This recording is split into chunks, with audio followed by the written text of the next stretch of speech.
child everywhere. Hello, everyone, and welcome to Grit and Grace, a literacy journey. I'm your host, Gretchen Goettl, alongside my mother and co-host, Angela Hanlin. For today's episode, we are joined by someone who truly feels like family in this literacy work, our dear friend, Justin Browning from Soar for More. Say hi, Justin. Hey, thanks for having me. Of course. So Justin is one of those people who immediately makes you feel energized, encouraged, and hopeful about what's possible for our schools and our students.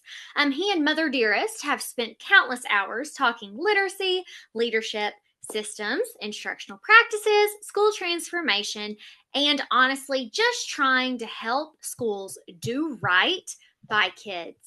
One of the things that I love the most about this conversation today is that it's not going to feel like an interview. It's just going to feel like sitting down and listening to three literacy friends have an honest conversation about what we're seeing in schools right now, what concerns us, what gives us hope, and where we believe education has to go next if all truly means all. If we're going to put our money where our mouth is, what are the next steps that we need to follow? We're also incredibly excited because this episode gives us the opportunity to officially talk about something that we have been planning together, the upcoming All Means All conference and the partnership work that we will be doing together in Western New York. So once again, Justin, we are so glad that you're here today and we're looking forward to this conversation. Yeah, it's good to be here. It's always good to feel like you're with family. Yes. Oh, thank you. And Justin, before we jump into the big literacy conversation we're going to have, I just want to say to you and to say publicly how extremely grateful I am for your friendship.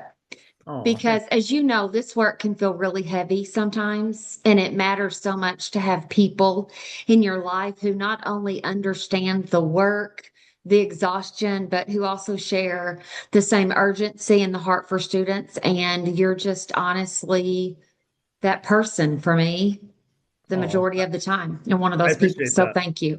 Yeah, I definitely feel like shared vision is not something that just lives in schools, right? I think it lives in friendships, and to have a shared vision and someone you can pick up and talk to the phone or talk with on the phone at 6 o'clock in the morning or 10:30 at night or whenever we can catch a breath is really, Yeah. really nice. So I Yeah. appreciate your friendship too. Thanks so much, Angie. Thanks. All right, Gretchen, go ahead. Okay, so let's see. All right, first we're going to talk about the state of schools right now. Okay, so as someone, like as people who are in schools constantly, when you walk into schools right now, what are some of the biggest instructional challenges that you're seeing? Ooh, this is a good question, and I feel like the kind of the funny thing is it doesn't matter if I'm in a rural school, an urban school, a big school, a small school. It's the same from place Yeah. to place to place. Do y'all see that? Yes, it is. I And totally agree. Yeah. and a lot of times it's one of the things that you and I love to talk about the most, and it's tier one instruction, strong tier one instruction, right? For sure. We Yeah, for can sure. all day, every day say like, oh, we have a reading problem. Oh, we have a reading problem. But the reality is we have an instructional problem in our schools Yes. that we are not offering the best tier one instruction to our students to get them to get as many of them as we can, as far as we can from the get-go. Yep. Excuse You me. know, I've started saying to people, okay, if you have a tier one instruction problem, then what on earth do you think your tier two and tier three look like? You know, like if you're struggling to teach at a high level for tier one, then your tier two and tier three instruction, it's also going to have to be revamped. So another question that we have is, do you feel like schools are still struggling to move from initiative overload into true instructional coherence? Oh, yes. I think that's one thing I see in almost every school is that what do we do in schools when we have when we have a problem? We don't take away, we don't subtract. We Just tend to add, add something new and add something new. And then we're like, our teachers are burned out and tired. I wonder why. Well, it's right? because like we have not initiated the practice of subtraction, right? And this idea of really less can be more, right? We can do less, more better. That's silly. We can, I'm not going to say that. We can we can do less better, right? When we put our intention and our focus into something and we can really dial in on it, we're gonna be able to improve that. But Yes. when we're trying to just add more and do more and add more and do more, I Yeah. really find that complexity takes over. And I think we have to start having the conversation around complexity within systems. And we also have to think about complexity within systems because systems are made up of people. And the more complex it gets, the more people that get in it, the more opportunity for error, the more Yep. messy it gets. Like there's just a reality to this. And I don't know if y'all know Peps McCrae, but he's a leader I've been following lately, and he has, excuse me, Peps McCrae has this email that he sends out called Snacks. And I love it because what it does is it gives like quick little evidence-based nuggets around instruction. And the other day he sent one out about ruthless simplicity. And Ooh. it struck me because it was talking about how like complexity is the silent assassin of school effectiveness. Yes. And just think about that, right? The more complex it gets, the more difficult it gets to maintain and to sustain. And Mhm. what really happens is initiatives, they're not just overloaded, they're often just dropped, Yep. right? Like, Right. yeah, we can have initiative overload, but what really happens is that everyone in your building knows we're doing too much and Hmm. no one can monitor it all. And so Yes. I say all the time, like sometimes we do too much and kids don't get enough, Yes. right? And Right. there's some Yes. truth there. And Justin, one of the things that we talk about all the time too is that schools often mistake activity for achievement or like quality just because they're busy. What are some examples of that disconnect that you're seeing? Yeah, I mean, I think the illusion of learning is a conversation I'm having a lot in schools right now. Like we can walk by classrooms and it looks like learning might be Yeah. happening, right? But too often what's happening is exactly what you just said. It's activity after activity after activity. And I sometimes question like whether teachers are going through like really strong, robust instructional training or whether they're learning to be a cruise director, right? Because cruise directors manage and facilitate activities all day long, Yes. Right. and Yes. teachers should be facilitating instruction. Yes. And I really think one big idea that we have to wrestle with is how do we move from this activity-based instructional culture that we've created to move to really moving from activities to active teaching and learning. Yes. Right. And that to me is what we're not seeing. I think when you walk in classrooms and you see them doing activities around X, Y, and Z, but the initial explicit instruction never really did the thing. And so what are kids sitting there doing? They're struggling silent and Yeah. solo as they work through these activities, or they're doing these activities without feedback and corrective support, Mhm. right? And I think all of that, what it leads to is it leads to really sloppy learning. I Yes. Yeah. think we have When to, I yeah, go ahead.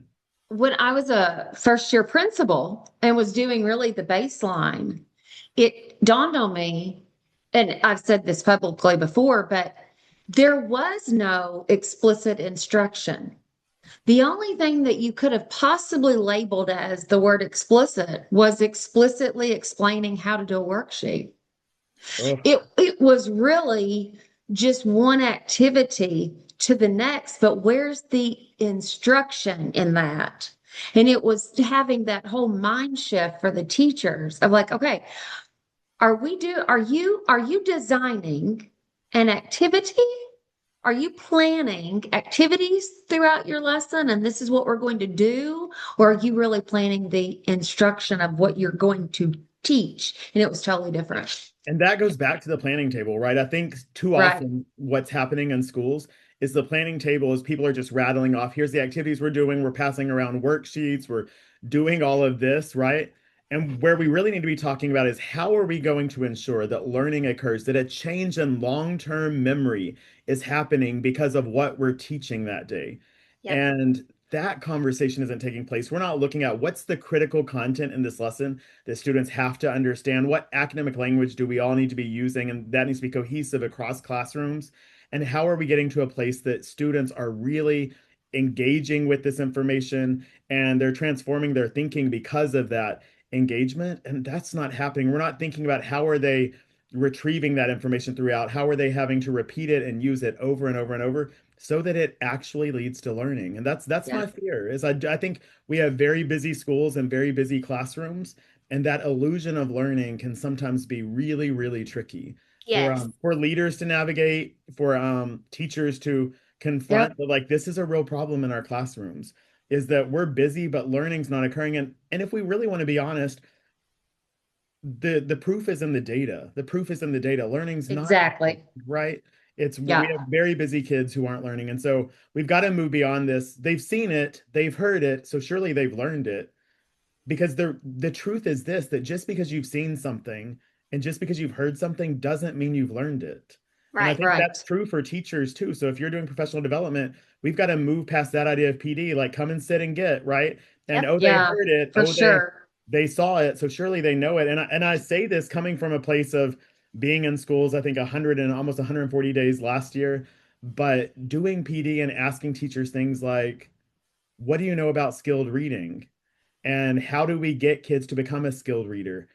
And they've seen Hollis Scarborough's rope 1,000 times, Hmm. Yes. they've never They, learned. They've never learned it right. because they Yeah. didn't have to repeat it and retrieve it and repeat it and retrieve it. And I love what Daniel Willingham says. He says that memory is the residue of thought. We remember what we think about, right? And so we have to retrieve things constantly to remember Constantly. them and really move them into long-term memory. And I think we have to apply that to our adult learners and to our students, right? Because that Totally. to me, it's a huge, I think I said earlier, we have a tier one instruction problem. I think we also have a learning problem, right? Like we don't fully understand the science of learning, the science of instruction. Those two things have to be really buckled up next to the science of reading, because the science of reading and literacy is never going to get us to where we want to be without a clear understanding of how instruction works and how Yep. learning works. Amen to Absolutely. that. Yes. Yes. I'm so tired of hearing people say, we do the science of reading. Okay, but what does that mean? What are you doing? Well, we're doing the science of reading. Okay. I laugh. That's an awkward laugh that you just heard because I've heard it too, and I'm like, no, no, no. You don't do the science of reading. You may explicitly teach certain things, or you may integrate parts of what we know around how skilled reading occurs, but like we don't do the science of reading. And do y'all hear this all the time? We do the science of reading, and then we look around, and really all it is we do phonics, Yes, right? Yes. Yes. And yes, and yes, You've hit yes. upon one of Gretchen's pet peeves. Yes. To Yeah. the point where, like, and it goes back to like when you guys were saying the word activity, I was sitting here like trying not to vomit because it was like a trigger for me. I remember being the kid in the classroom with the activities, and it makes me think of like small group stations. Well, we have to have small groups, so we're going to do a worksheet, a different worksheet at each table. Like, or what? what about reading packets? Oh, you get a packet for the week, right? Gotta go away. Like If I like could do one thing in schools, Justin, if I could do one with a magic wand, I would forever eliminate packets. I mean, I guess Wouldn't we could you? unplug the copy machine and roll it out, right? Like that would be one way to do it. Here's the thing that I think. I think there are times and places, maybe in math instruction and things like that, where worksheets work, but the majority of the time worksheets don't work. And I think I don't. that the conversation we've got to start having in schools, and this is if we're going to do the science of reading, and that language bothers me, but also like I do want to say this. We have a lot of know-it-alls, right? Like, and they're like, I know that they have a false sense of knowing. Yeah. But once we actually know the science of reading, we do need more people that do it, right? We need Right. less know-it-alls and more do-it-alls. Like we Yep. need you to actually do it and move that knowledge into action. But it's not by just giving out a worksheet around phonics or giving out a worksheet where you're maybe circling verbs or nouns or with syntax. What it has to be is it has to be that we are understanding that as we're teaching, we're building language and we're building knowledge. Yep. And Yes. through the text that we're diving into, we're centering those texts. What are we doing? We're building language and we're building knowledge. And that language and knowledge isn't always evident in the completion of a worksheet, right? And so one of the things I say all the time, I was joking about unplugging the copy machine, but we have to move from worksheets to word usage. Yes. Yes. How can we instead take what's on that worksheet and create a conversation around it where robust language is being used in the classroom, where Yep. students are interacting with each other and using knowledge and language to discuss the text they just they just read, or maybe they're speaking in more complex sentences orally, right? Because there's a lot that can be shared orally, and that we can measure that way. And I think there's really a um, discomfort, I guess is the word I'm looking for, around this idea of like product-based teaching, right? And the Yes. product not being a worksheet, but instead Yeah. the product being something oral or written, right? Meaning like Yes. you're using spoken language or written language. That's how we communicate, right? Right. But it takes leadership understanding that shift too, that oh gosh, this is really a Pandora's box conversation, because it takes leadership understanding that maybe the output's going to look different than it did previously. Maybe the way we get Exactly. the grade book, gosh darn the grade book, right? Like maybe the Yep. grade book is holding us captive and keeping us um held tightly to Mhm. implementing poor practices, because we're like, we have to get a grade. When And I say, oh, go ahead. no, and I think we really have to work with leaders in schools to change the culture. Like, let's move beyond worksheets into word Yeah. usage, and let's start thinking of different ways that we can evaluate and measure how they're developing skills with language and building knowledge and all the things we intend to do within language comprehension. I just think Yeah. we can't measure that in a worksheet anymore. We can. And Justin, you and Gretchen both know I talk a lot about teacher clarity. And on that success criteria part, I say all the time, we have to determine whether or not the students learned it at the end of the lesson. But it never said it's got to be something on paper. And when I say the words to teachers and I get some of their reactions of that can be through a discussion. Yes. That can be through a turn and talk. That can be through think, pair, share. That can be through, a verbal discussion. You can truly determine whether or not they've got it. But I think we've got to get people there. And we Well, you Absolutely. talk, mentioned yeah. leadership, and that's a very important part. So that's actually our next question. What do you think leaders are missing when it comes to improving literacy outcomes school wide? I love leaders, and I want to start there because I don't want anything I say to sound like I am not on the leader side. I'm 100% on the leader side. And more than anything, I'm on the leader side that wants to know better and do better. Yeah. Right. Right. And I think there's something real about that. I think leaders are beginning to face this realization that, like, there are things I don't know. And because I don't know these things, I really can't lead in this work. And so I'm going to sit back and just let it happen. Well, we are not in a sit back and let it happen or hope it happens kind of world right now in education. We need to be in a make it happen world.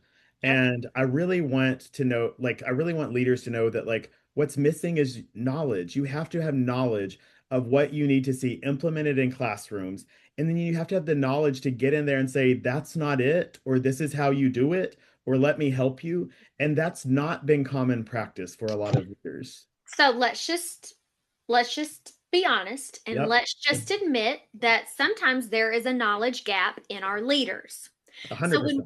when we have these professional development sessions, our leaders need to be sitting in. They need to be learning alongside their staff, if not beforehand. I know Oh, good. I'm so glad you said that, Gretchen, because I was like, oh, I actually like part of the model that I use is we Me always too. train leaders first. Me yes, too. And I want leaders, when I'm training them first, to ask the hard, weird questions. Let's talk right. about the discomfort, and let's Mhm. Yeah. get them in a place so that they're actually a step ahead of their Yeah. staff when they get in the room. That way Yep. they can present as the leader, they can have that background knowledge, and they Answer can, questions. yeah, they can anticipate, like, here's some challenges that are going to come up in our context where we are with what we've been doing. I think it's really important that leaders learn first, right? Yes. Yes. Leaders Me learn too. first. Hmm. And then that 100%. it positions them not to be a follower anymore, because I think what we have right now is we have leaders who are followers in our Yes. buildings, and we need leaders who can really lead this work and who can step in and say, y'all, that's not it. Here's what it is. Let me show you. And I talk Yeah. often Let about, me show you. Let me model it. right, it's the Yeah. showing. Don't tell them what needs to be done, because Model it. the telling isn't doing it, right? No. Nope. Just because they've heard it, and just because they've seen it, doesn't mean they've learned it, right? I think Yes. we've got to get out of that space, but we need leaders who can model it, who can have a supportive conversation, non-evaluative, and say, hey, remember, this is what it should look like. But we also need Yes. leaders Yes. that aren't depending on a PD provider or a consultant. And I say that as a consultant because we're not in schools every day. Someone's got to lead this work when the You're district's not there. leadership isn't there, where the outside voice isn't there, where they feel confident enough to lead this work. And that is a real push because Yes. it demands that you're learning and growing nonstop. Mhm. I tell this story often when I'm with leaders about my dear friend Jillian Johnson. And she's one of our amazing, amazing, amazing principals here in Marietta City Schools. And when I tell y'all she is a lead learner in her building, she is the person who constantly has a book stack and is like, did you listen to this podcast? She's actually internalized this idea that just going through one training didn't do it for her, right? And so she's going Uh-huh. to have to constantly be building her knowledge and raising that bar so that she can continue to lead well. And she does lead well. And she leads so well that she called me one day and she's like, Justin, I am so concerned with what I just saw in one of my rooms. And it sounded like she was breathing into a paper bag. And I was like, okay, I hear you. And I was like, but here's the beauty, Jillian, is that you are a principal who knows that what you saw is not what you should have seen. And Yes. that's step one. You have to be able to identify, like, that's not the Exactly. intention, Mhm. right?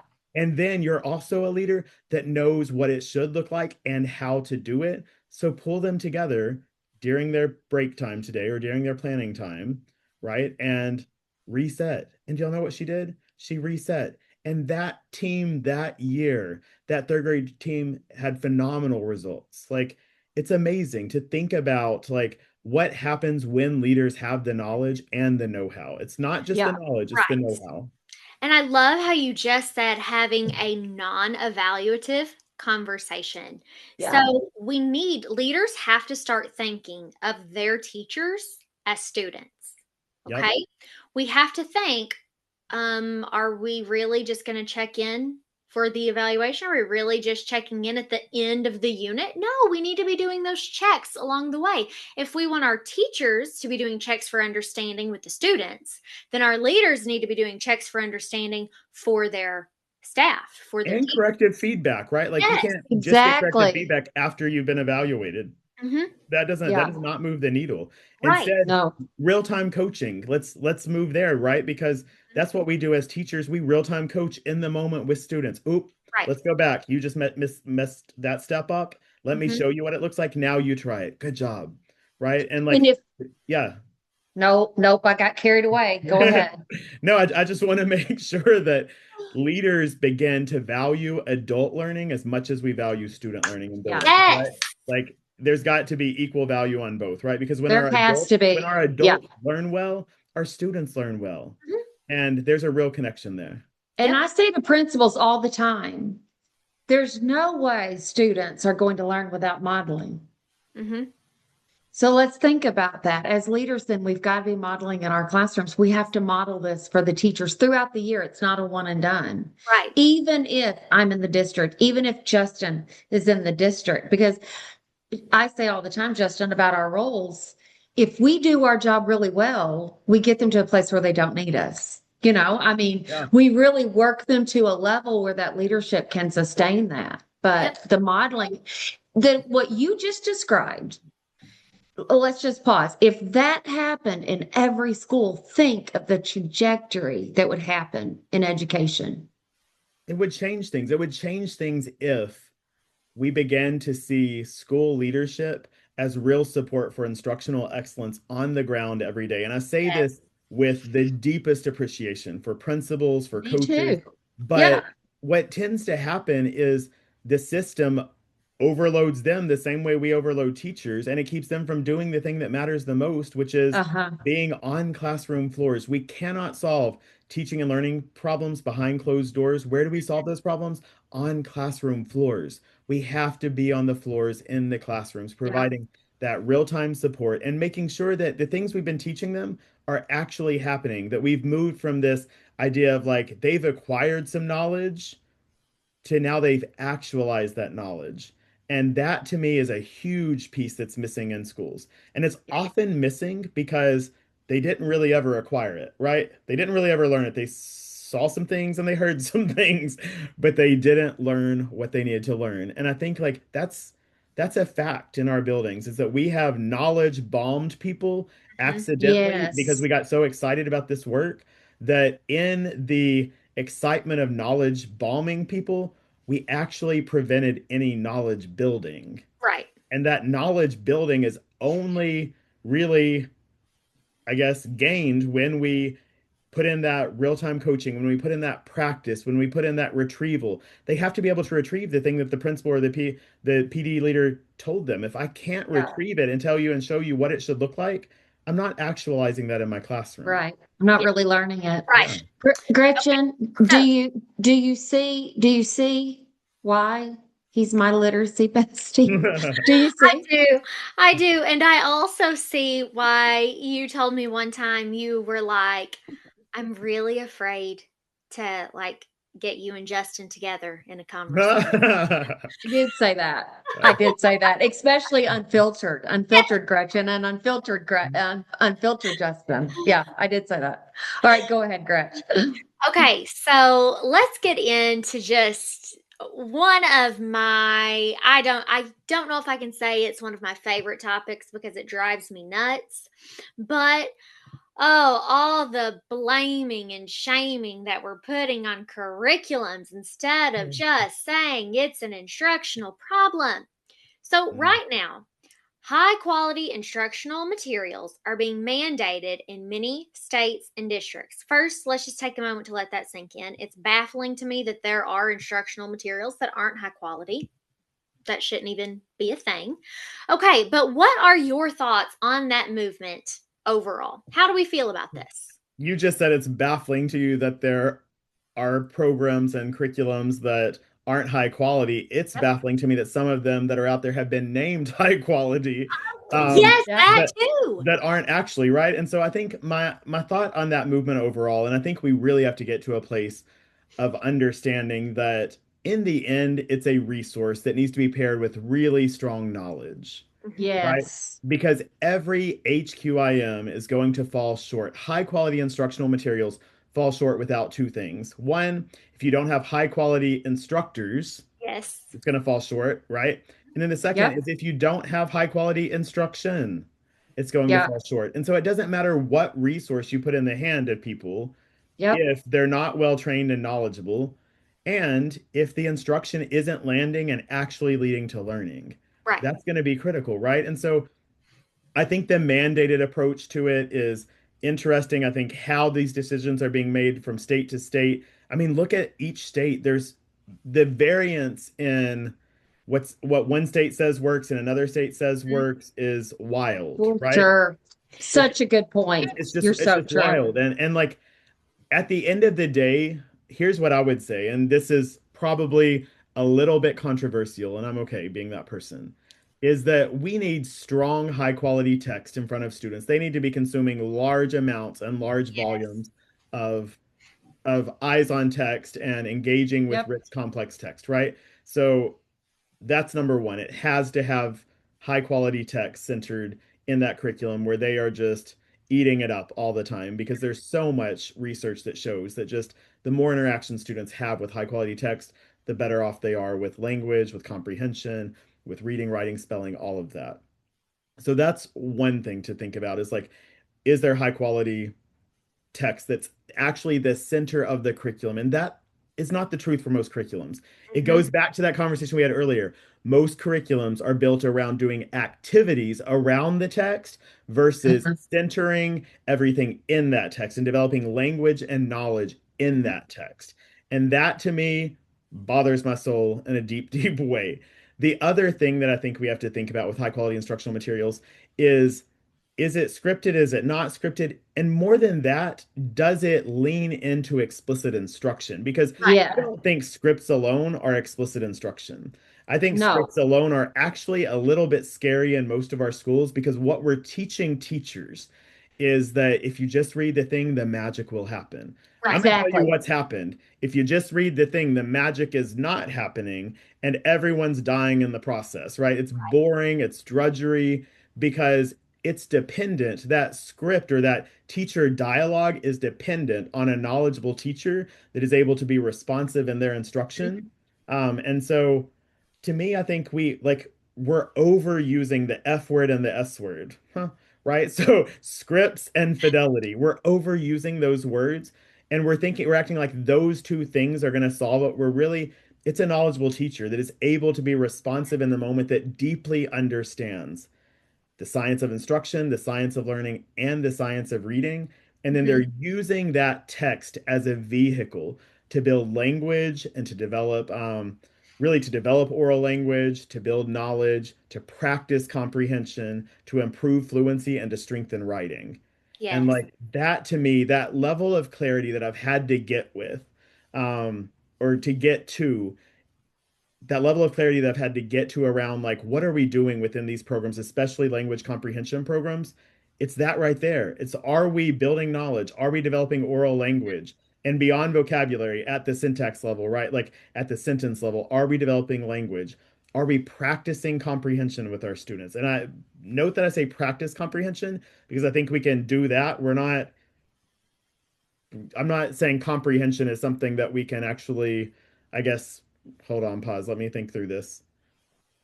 I think comprehension is not something that can be taught. It's an outcome, but I'm going to practice the processes that get me to comprehending, right? I think that's Yes. important. Exactly. And then Yeah. improving fluency. How often do y'all see fluency practice actually happening in a language or literacy block? Seldom. Rarely ever. And then Seldom. Rarely. strengthening writing. Is our writing connected to what we've been reading? Because you know what's true?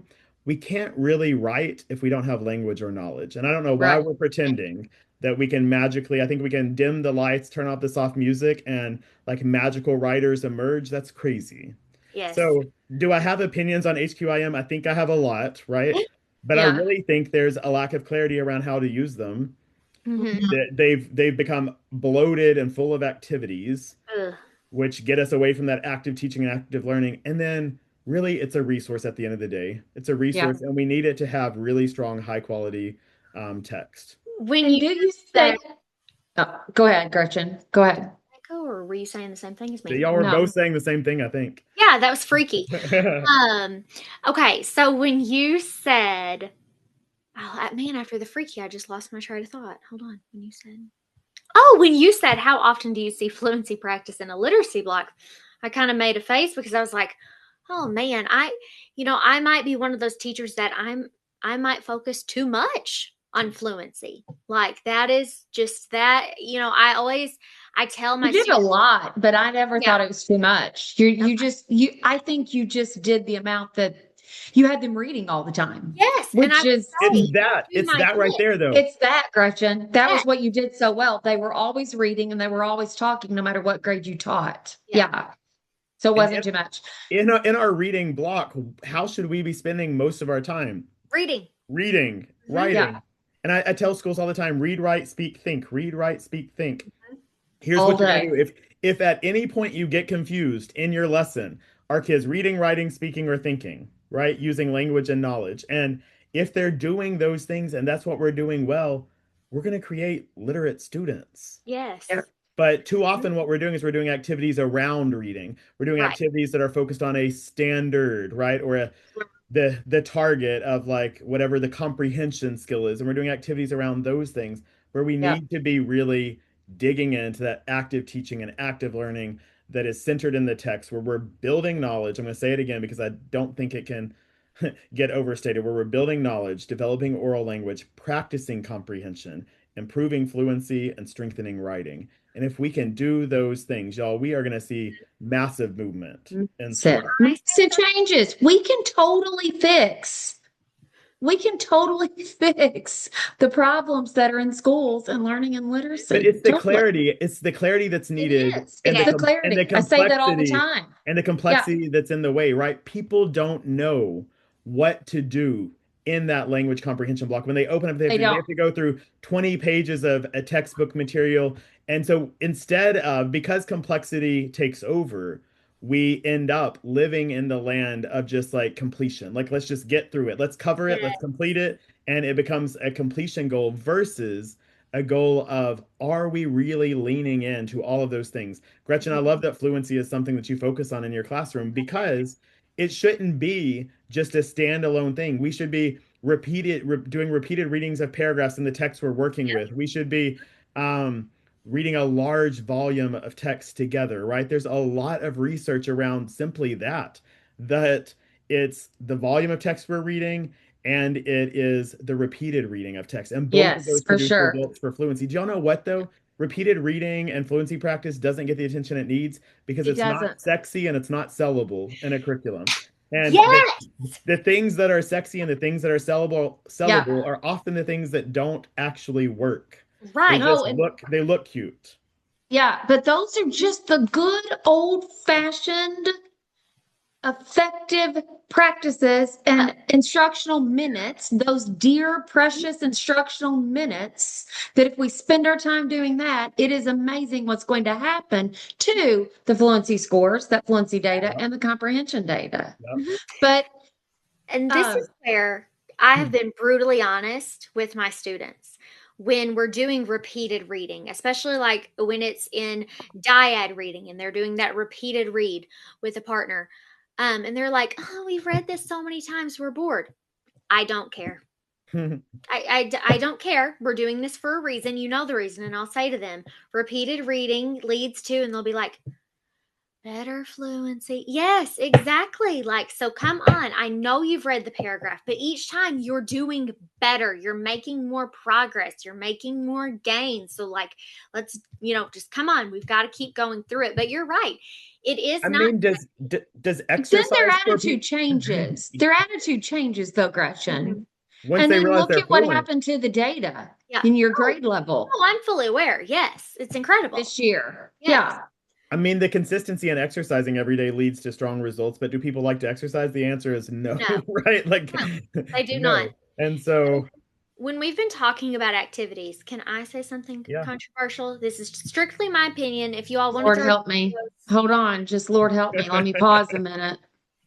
Go if you want to ahead. throw tomatoes at me, go right ahead. So in my classroom, I am huge on conversations. Let's discuss, let's talk about it. As a result of that, and this is where you guys might be like, oh, she's the worst human ever. I hate exit tickets.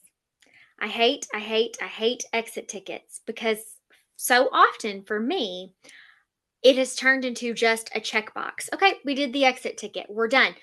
No, here's the thing. If you're looking down at that sheet of paper and if you're writing an answer, I cannot see your thinking. I'm a very visual teacher. I want to see your thought process.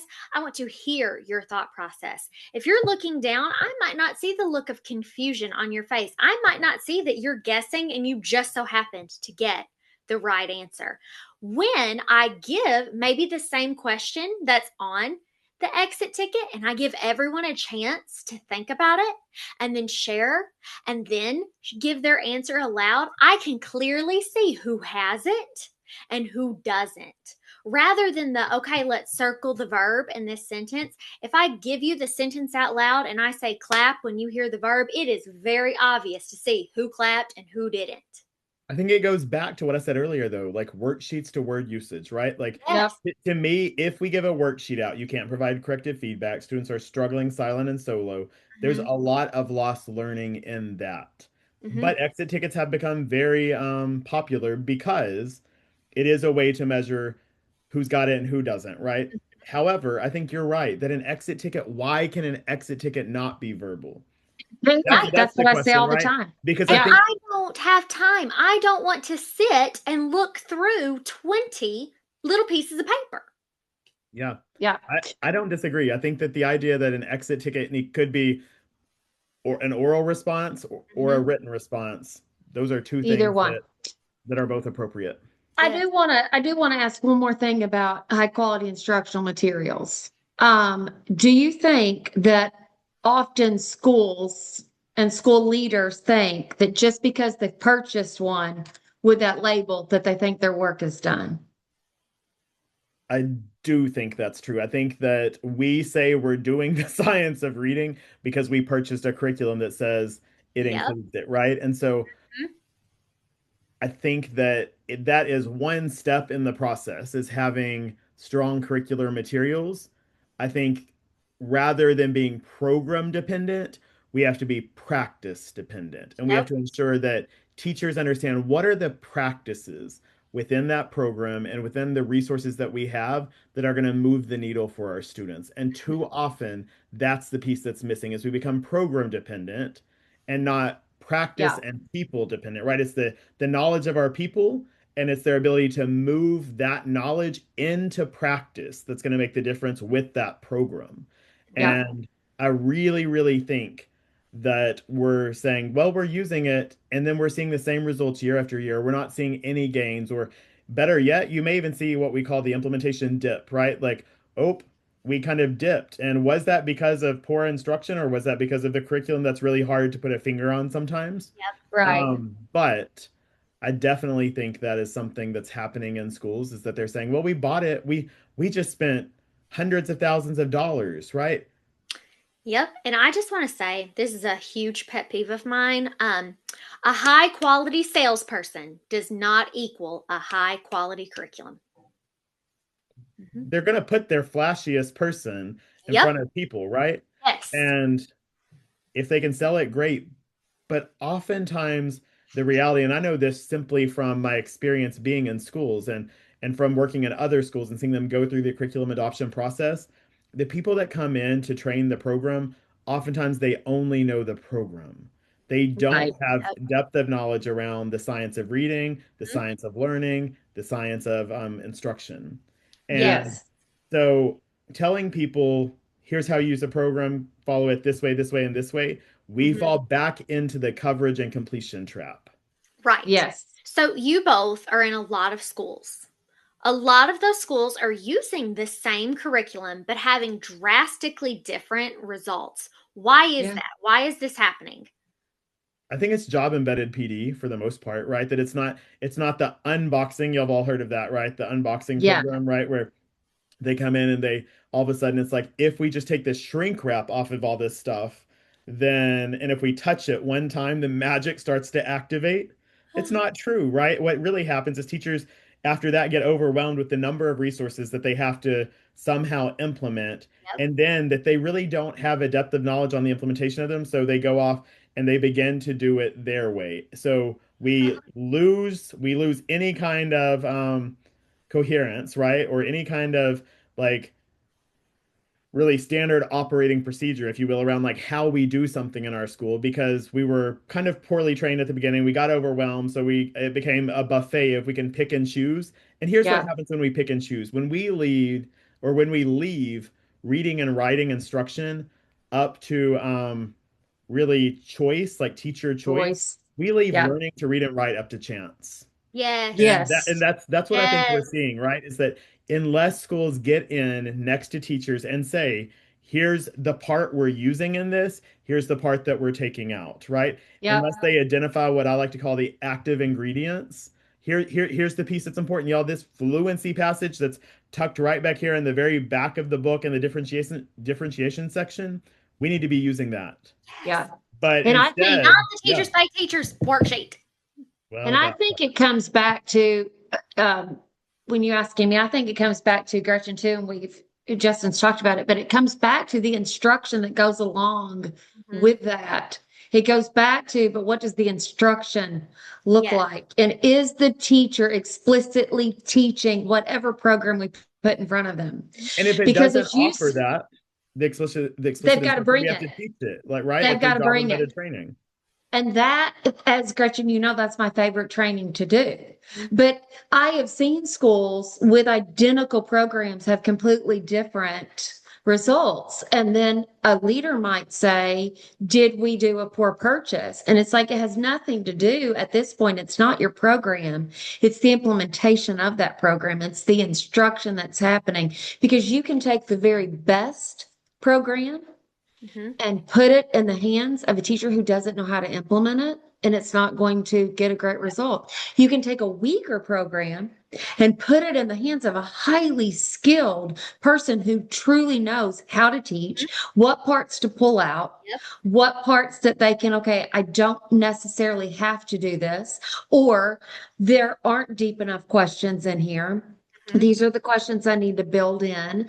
I've got a whole page of text and one question at the bottom. That's not enough. And then even the script, it's not explicit enough, but I know how to do that to a program, then we'll get better results. Yeah. Yes. And I think it goes back to what I said earlier, that whole idea of like we have to center the text, right? We have to center that text, Yeah. and then we have to really look at like where's the explicit instruction with it? What is the critical content that has to be taught? And how are we doing that? Because we could start throwing darts everywhere and try to teach all the things, but what's going to happen with that? Complexity is going to take over once again. Yep. Right? We've talked about the F word, the S word. I don't know what the C word is, but complexity is going to be it for right now, right? Because all of these things get in the way of effective implementation. They do. And Yes. I agree with you that you can put a really weak program in the hands of a knowledgeable and skilled teacher and they can make it work. Yeah. But you can also put a really poor program in the hands of a really good program in the hands of a skilled teacher and tell them, do it with fidelity, do it this way, read the script, and you can kill all the magic that comes along with really strong teaching. And I hate to see that happen. That to me is something that I think we've got to really wrestle with in education right now, is like the fidelity to who? The fidelity to what? To the science, to the student, or to the program? And then that program better have strong evidence behind it if we're going to hold it to that level of fidelity. Right. Exactly. See, this is, I talk about that a lot when I'm training schools, and I've done a lot. I've had to do a lot of talk about that this year. Yeah. Holding fidelity, Gretchen knows, fidelity to the core is one of the phrases, like you said, it's one of the F words because it's really messing up some people. Fidelity to the core never meant that every teacher has to be on the exact same spot in that book on the exact same minute of that lesson. That's not fidelity. It is as someone who has been a teacher in the classroom, making the lesson plans, working with a team, the word fidelity, there is a very fine line. There is a very fine line because you don't want too much of that. Oh, well, I don't have to be loyal to this program. So I'm going to go out and find just some things, those activities that aren't research based, that aren't best practices, and I'm going to weave that in. But you also don't want to be so rigid of you have to do this, you have to do this, you have to do this, that you're not giving students the time or the repetition that they need to truly master something. And so, yes, it's become a very fine line. And fidelity is definitely a buzzword right now. It is definitely a buzzword. But you know what? I think the problem with the word fidelity and why it's become a buzzword is so often when you have poor leaders, they say, well, just do what the program says. Just fidelity, be loyal to the program, because that's a scapegoat. If I tell you to just teach the program, then you aren't able to ask me questions that I don't have the answers to. It can also be observable, right, for leaders, right? Like they can see that you're following the thing. Yeah. But it gets a little hairy when compliance like, check. Really check strong, when you're making really strong instructional decisions and responding to students in real time, that's not going to be right there in the fidelity lane, right? Because you're doing things that maybe aren't in the script or aren't in the plan, which I think is really where real learning takes place. And I think the question we have to ask is, what are we evaluating in schools? Are we evaluating, did they teach the thing or did students learn the thing? Learn it, right. And we have to move from focusing on just the teaching to focusing on what was the result of that teaching and how did it lead to learning. To quote Angela Hanlin, she said this until like I can just see the words playing out in my head. We have to take the focus off of teaching and put it on learning. Came from John Hattie's work, but it's so true. It's not did we teach it? It's did they learn it? Yeah. And Anita Archer says how well we teach it equals how well they learn. And I think it's really critical. It is. Okay. So let's okay. I was gonna move us on. It's all right. I was gonna say let's transition to some of the upcoming work, but go ahead. Okay. Is that where you were going to? Well, no, because there is something that I want to quickly talk about. We don't have to Okay. spend a large amount of time on it. But we've Okay. talked a lot, we've all kind of hinted on language comprehension. We know that there's a lot of misunderstanding surrounding language comprehension. So let's just clarify for people, what is the difference between assigning comprehension work versus actually teaching comprehension? Ooh, I love that because Angie and I talk all the time about this idea of like in schools, we're really busy doing a few things, right? We're really busy assigning, we're really busy Yeah. assessing, we're really busy doing activities, but we're oftentimes not really busy providing strong instruction around language comprehension. And when we Yeah. think about language comprehension, what we have to remember is that language can be both expressive and receptive, right? Yes. So you have to give me language models. You have to show me what it looks like. You have to let me try it on because it's awkward, right? And I often think about this when we're teaching students to write like complex sentences, really think about the syntax strand Yep. or the language structure strand of Scarborough's reading rope. And students need a lot of oral rehearsal, verbal rehearsal with that before they're even ready to put it into action in writing, right? Absolutely. And I think that we have reduced language comprehension down to like it's just what we've always done, right? It's reading comprehension. It's where we read a passage and do some questions. And it's not that at all. It's really the building blocks of language that really lay the foundation for all reading comprehension and Yes. writing, right? So it's that. And it's really, really dependent Hmm. on a large number of inputs to get the kind of output that we need, right? And when I think about the inputs for language comprehension, we can think of a few things. One, we can think about really instruction, like the instruction that we're offering. And what does that look like? How are we explicitly teaching students exactly what we want them to know about language? Moving beyond the circling the verb and underlining the noun, but Yes. let's instead use the function of those words, right, in order to build stronger sentences or Yes. to strengthen our writing, right? So we can think about that. The other thing is the interactions, right? So it's the Mm. instruction and the interactions, right? The interaction piece of language comprehension, which I love earlier, you said, I would rather do a turn and talk or have them express their Yeah. ideas somehow, because that is where language lives. Yes. Language lives in interactions. Hmm. And so we have to create opportunities in our classrooms for those interactions, but we also have to scaffold well to ensure that those interactions are high quality. Because what I Yes. do think is Right. happening in classrooms is we're saying, yep, well, we did a turn and talk. 90% of the turn and talks I see are really, really poor. And Yep. it's often what we tend to jump to when maybe a principal's walking in a room for an observation or whatever, because it looks like student engagement is that illusion of learning. But Hmm. Yeah. instead, as teachers, we can strengthen syntax, we can strengthen vocabulary, we can do many of these things in a turn and talk. How can we do that? Let's have a language box that has the language, the words we've been working with in this unit, so that Yes. in our turn and talk, they're using those words, right? Yep. Let's put 3 sentence stems up on the board. They can Exactly. choose one of them that they can use to explain. And I think like those kinds of things that they can use in their turn and talk, right, to explain their thinking, those Yeah. kinds of things are going to take us much further, much faster than simply here's a worksheet, try to combine these sentences, Yep. because language is hard, language is awkward, Is. and we Hmm. have to give students risk-free, safe spaces to practice it, and Hmm. then real corrective feedback in the moments of And that's when maybe they don't have it. And that risk-free, that's one of the things I love then about those talking stems and those sentence starters and giving them all of that.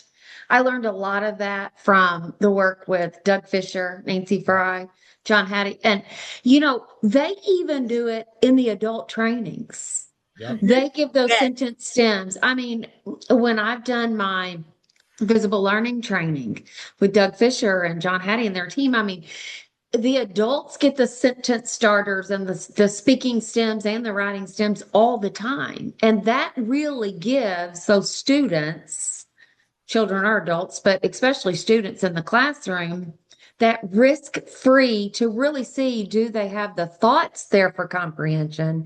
And two, by giving that model for language, look at the power we're giving them for them to write it later. Can I give So a really connected. quick example of like a way that can look in the classroom? Yeah. Like a way when Sure. I've been able to correct. So I love reciprocal teaching charts. I do them all the time for every single text. And so I give sentence stems. I predict that, or I wonder is what we ask when we have a question.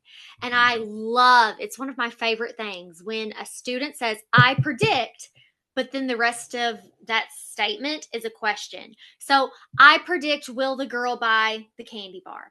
And being able to stop and say, oh, so when we say I predict, we're making a statement. We're not asking a question. If that is your question, I'll put it down with I wonder, but let's rephrase that. How could we rephrase that sentence to make it a statement? And one thing that I always consider when I'm lesson planning, and if you are listening to this right now and you are a classroom teacher, this is one of the easiest things you can do to ensure language comprehension. When you are reading a text for yourself, think about and then make questions to have your students think about. How is the language used? Why is the language used? Okay, because that's also those two questions. You're going to get further into the DOK, into the depth of knowledge, because when you do that, you're starting to get into author's craft. And then that translates into their writing. Okay, how am I using these words? Why am I using these specific words? So again, Yeah. this is the prelude to the episode Justin and I've talked to you about, where I want to get the three of us and bring in Mitchell Brookins, Dr. Mitchell Brookins, and all of us bring that piece of text and tear through it. What would you do? Were you going to add something though, Justin? I love like when we think about moving from complexity to simplicity, like make as many connections as we can between reading and writing, reading and writing, reading and writing, right? Like when we think about the structure of text, that lives in both lanes, right? It supports our writing and it supports our reading. And I think we have to constantly think about like how can we make those connections to simplify what we're wanting students to learn in our classrooms, and then move from that learning to really then being able to apply it in both that reading and that writing. So I love this conversation because I think there's so much to unpack. And I think there's so much, especially to unpack around language comprehension, because what we said earlier is people tend to think the science of reading is simply phonics or word reading or decoding, or maybe language comprehension is vocabulary, but it's so much deeper than vocabulary, right? It's really the word level, the sentence level, the discourse. It's all of those things. Yes. And so one of the beautiful things about my teaching multiple grade levels is I've been able to use that knowledge and be like, so when I taught 4K, I had taught high school English before that. And I was able to break down, okay, this is what they need to be able to do when they're a sophomore in high school. What can I do with them at 4 years old to just kind of build those stepping stones? And then most recently when I taught 4th grade, okay, what can I do to prepare them for the next step? And it has just been, I truly believe that's one of the reasons that I've been successful, is because I've been able to think about it as a continuation. Like when I've read the standard for a grade level, I've instantly thought, okay, what should they have before they can meet this standard? And then where is this standard going? Yep. I think it also depends a lot on your knowledge, right? That you're digging in, you're tapping into your knowledge, you're thinking, okay, maybe I don't know where this goes next. And so you're figuring that out so that you can use that knowledge to teach what comes next. And so it's, gosh, everything goes back, I think, to the people and their knowledge, right? And then the practices that we're putting in place. Like all of these things that we just talked about could live in any of these curriculums. Yes. Right. It often doesn't. And so we have to have the knowledge and the know-how to really put it in there. And I love this conversation. Okay, Thank you. I do too. Go I ahead. know you wanted to hit on the future. We said we were going to bring up the All Means All conference. So I want you to start us off. What do you want us to know? What do you want people to know about this conference? Oh, that's a lot. That's a loaded question. That's a loaded question. That is. Well, one, I'm just really excited about it because the idea came from really who are the people who are like-minded that are really doing the work and promoting all means all, and the ones that can really talk about that. And so we really kind of came up with Justin Browning and Molly Ness, and I have a text chain that goes all the time. And it really kind of came of, oh my goodness, they're doing great work. And what about, because I was doing a lot of work in Western New York, what would happen if we filled a room and then get a little of Angie Hanlin, get a little of, Dr. Molinas, get a little of Justin's passion. And then another person that we had already kind of partnered with and we're doing some behind the scenes work with also was Nora Shabazi and Donna Heitmonic. And so really that kind of stemmed from we wanted to do something. So we came up with this conference idea, but it's just going to be a jam-packed day. And we've talked a lot, Justin and I've talked a lot about like, what do we want in a conference? Like, we want some excitement and what do we want? So it's not only hearing really good, solid information, but members from the Reading League, the National Reading League, we've got a few people that are going to be there and they're going to actually talk about how to actually go through a process of finding high quality instructional materials. But then we're going to have our teachers. Angela Hanlin and Associates just awarded some Teacher of the Year awards and also Principal of the Year. And so we're going to have some actual practitioners that are doing the work successfully. Have they hit 90, 95, 100% proficiency? No, not yet, but my gosh, they're well on the way. And having them actually talk about what does this look like in the classroom? How have your practices changed?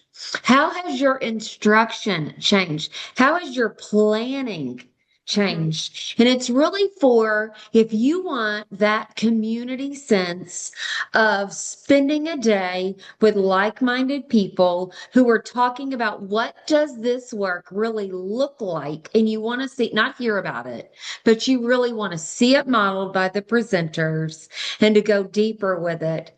That's not saying that we can do it better than anybody else or that, but it's just going to be a really fun day of that. And I'm so excited to get to be in the same room, with Justin and Molly and Nora, I know.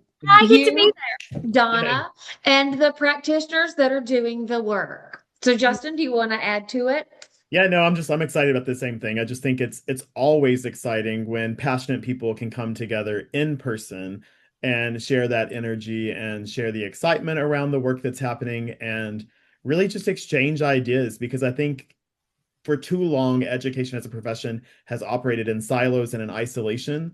And I may just need to see something that you're doing to help move me to the next level, right? Whether you're a principal, a district leader, whether you're a teacher, having that opportunity to see it in real life, to have a conversation about it, and then to really think about how do I move that into practice where I am in my space, whether it's in any of those seats, right? The district level leadership, the state level leadership, but to think about how does this impact me in my role?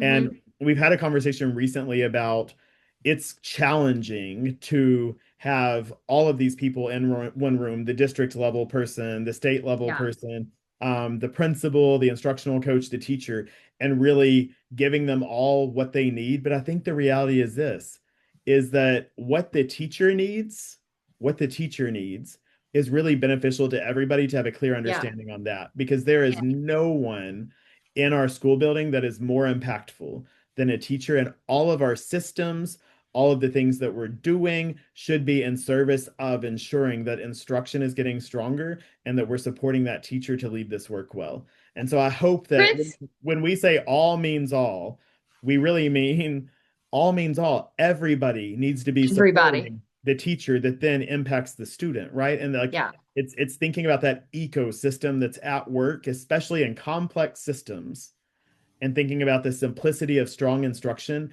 and the power that it will have when everybody understands it deeply and implements it well. Yeah. And the principals have to know those look-fors. I mean, you both know I say that all the time. So they've got to know that. But we hope that people will bring a team. The Yes. schools will bring a team of people, Yep. It won't just be leaders attending. It will be a leader. It will be someone from the district level. It will be building leaders. It will be the instructional coaches, special ed teachers, break down the silos, like Justin just said, the classroom teachers, that everybody's in the room. And it can be messy work, but we're going to try to bring clarity and cohesion to it that day. I just want to say, this is going to be, don't even really want to use the word conference, because conference sounds like rigid and monotonous. This is going to be an experience. This is going to be an all means all experience. This is going to I hope they feel like they've left a Taylor Swift concert when it's done. Like, I hope it's an event. Wait, who's going to be Taylor? I'm confused. Just kidding. It's clearly Gretchen. We all know that. Hostess with the mostest excitement, you guys. That is literally what I was about to say. Come to this. We are going to guide you through. It's not going to be oppressive. Like, this is going to be deep learning that feels natural, and deep connections that feel natural, like this conversation here, that feel like family. Even though you may have never met these people before, you're going to feel like you've known them forever, because you're just going to have that soul connection, the connection of that belief that all means all. Now, I also want to say, I am very fortunate to know I have worked with and heard a lot about the teachers and principal of the year. So when we have these people, when they're going to come forward and we're going to be talking to them about the changes that they made, it's not going to be simple blanket statements. We're not going to say, how has this work changed your classroom? We're not going to accept, oh, it's changed everything. But how? We're getting into the nitty gritty. We are having deep conversations. You're going to get the small details, the beneficial details, the details that make or break this work. Are we going to talk about the dirty work? We're going to talk about the dirty work of this? We are. I think it always, like, it sounds pretty, right? Like, it sounds magical, but the reality is, behind every magic, there's a mess, right? Yeah. There's some dirty work that took place. So I hope that we dig into the dirty work. We are. And some of the teachers that, and I don't want people to misunderstand either that teacher of the year, those teacher of the year awards, because some schools, I'm really not working with teachers. It's more leaders, and I'm not, but there are schools where I'm brought in to really work with the teachers and the instruction. Yes. And so we just wanted to honor some of the ones that have really made tremendous gains and transformed their practice.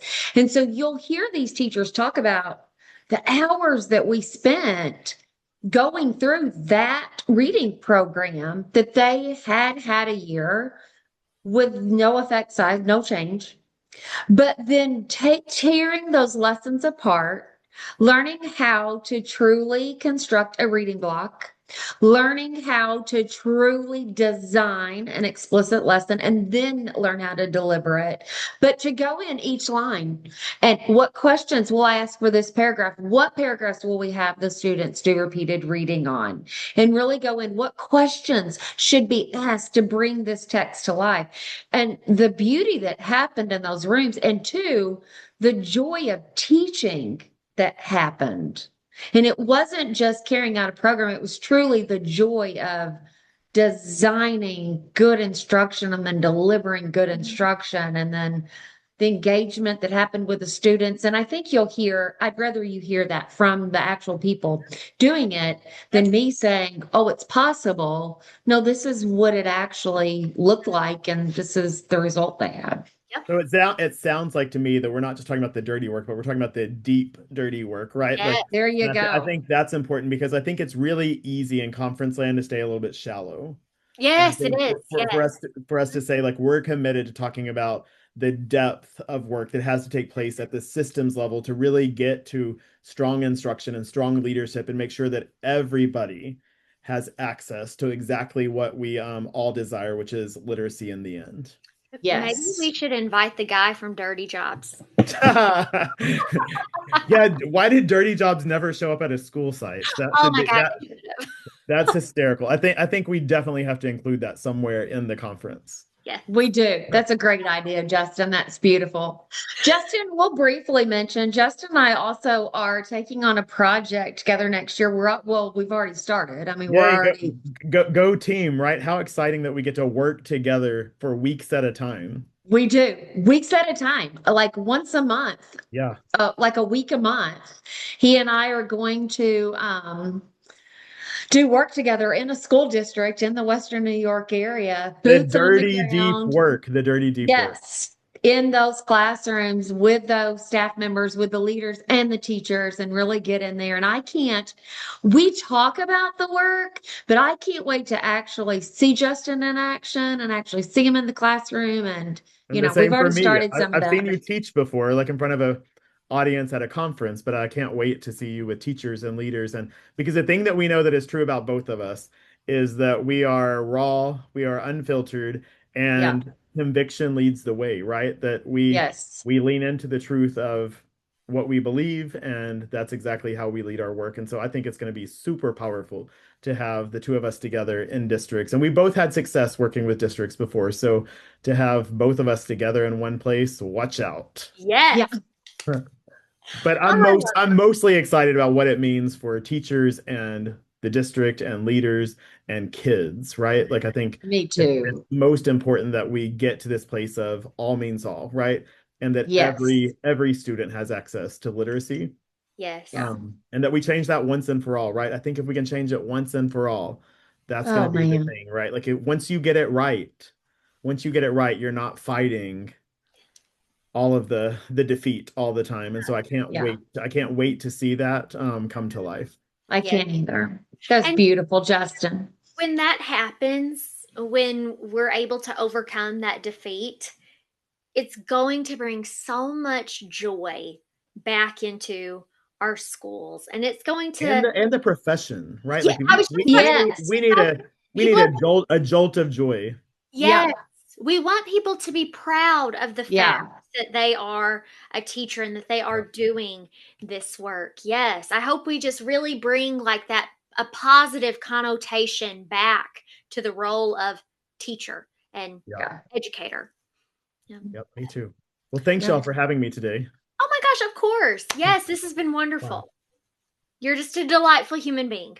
Oh, I appreciate that. Y'all are too. Thank Well, you. thank you. Gretchen, you want to close us out? Yes. Okay. So, just a reminder that none of us can carry this work alone. And we are incredibly grateful for not only our friendship and leadership that we've talked about here today, but we're also so grateful for all of you that are listening that have this shared desire and that believe that all means all, and you have just truly embraced this movement and that you are doing all that you can to bring change to our schools and to the lives of every single student that we encounter. So I hope that this episode finds you well.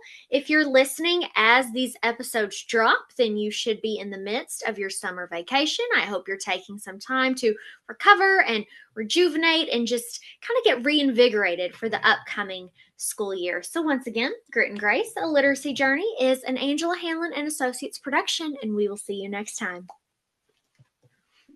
Hey. Grit and grace, that's how we grow. Step by step and child by child, we know. There's power in the words we say. We lift the voices light the way. Grit and grace, it's a journey we all share. For every child,